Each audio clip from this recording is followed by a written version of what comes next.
Cosa vuol dire quando il corpo ci parla con i nostri sintomi? Voglio raccontartelo attraverso un aneddoto di una cliente che qualche giorno fa mi chiede, non so perché ultimamente, dopo un periodo che stava molto bene,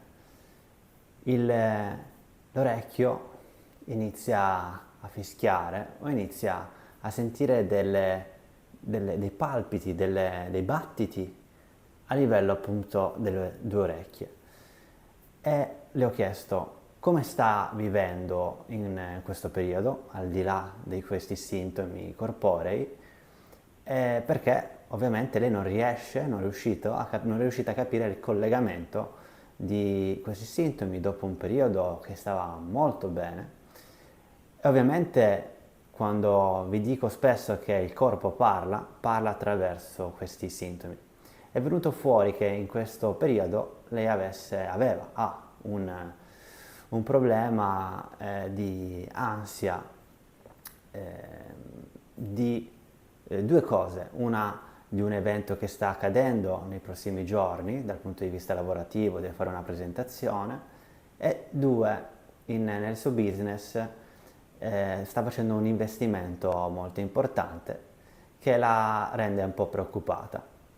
Ovviamente questo sta girando tutto nell'inconscio, ma quando mi ha chiesto il motivo del suo ronzio e dei suoi battiti alle orecchie, nonostante non ci sia nulla che non va bene nel suo corpo, gli ho fatto notare questo, il collegamento.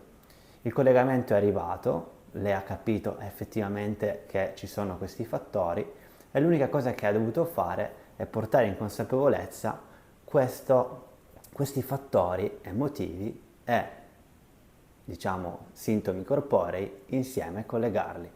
Da quel momento, una volta che il sintomo arriva, continuamente si porta delle frasi, si continua a ripetere delle frasi, io sto ok, io sono a posto, io mi sento protetta in questo momento.